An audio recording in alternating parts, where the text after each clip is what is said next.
you are not your past. You're you right now. You might have done some things you wish you hadn't done. Don't dwell on that. You can learn from it, that's fine, but don't dwell on it. Just keep moving.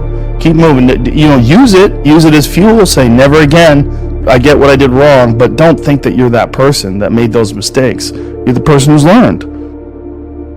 I think that enduring something and building up that ability to endure things, that's also a very important mechanism that you could apply to everyday life. Like that, the mechanism of understanding how to endure.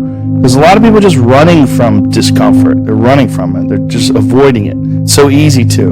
And like if you get distracted for a second, you're like, let me check my phone. You just start going through your phone and looking at bullshit, and you're just distracting yourself from the tiniest frustration of boredom. Just the we don't get bored anymore. Or if we get bored for these tiny amounts of time, then you get distracted. So your distraction is eliminating your boredom. But the problem with that is like there's certain thoughts that only come to you when you're thinking, when you don't have any input coming in. When we're constantly looking at our phones, the only input you're getting is input from other people. And sometimes that's good. Sometimes you get good stuff out of that. But it's like a diet of only fruit. Like, hey, motherfucker, you need some protein. Yeah.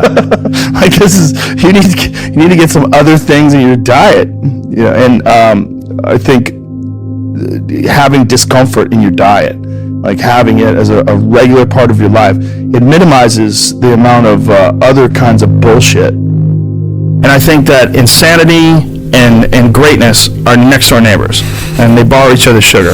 There's something about mastery, like true mastery, that requires you to shut off massive areas of your life, personal areas, relationships, education. My education was a joke. I mean, until I was 21 years old, until I started doing stand-up comedy, I didn't read books. I mean, I might have read a Stephen King book here and there to kill time. I was on a train on my way to training, but there was no desire to educate myself. If I was educating myself, it was maybe reading the Book of Five Rings to learn better strategy, to be a better fighter. That was all it was. Was there ever a point where you said, I'm a little out of balance, I need to go the other way? Well, I realized I was a flawed person for sure. And I think in realizing you're a flawed person... What helped you realize that? Just fucking up. Just being an idiot. Realizing, girls would get mad at me, or maybe guys would get mad at me. Whatever it was, I realized that I had flaws, I knew that I was... And then also failing at comedy. One of the hardest things to do is to go from being really great at something to sucking at something. And that something that you suck at is now your path. And that's what I found myself in comedy. I could get laughs every now and then, but I knew I wasn't anything special. I knew I was terrible. And there was something exciting about being terrible because I had potential, because there was potential for growth. If you start doing it and you're great at it, like naturally, like maybe I wouldn't have had the motivation to do it as a living for 25 years like I've done.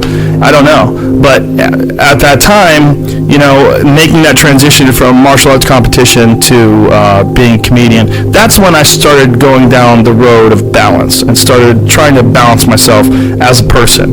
And I started trying to almost educate myself to have more things to talk about on stage. And then along the way, my curiosity started to blossom, and then I started to just be interested in things for being interested in them. And as I got better as a comedian, I became less worried about what other people thought about me and more worried about just improving and keeping this sort of momentum going. And as I relaxed more, in having some success in life and sort of not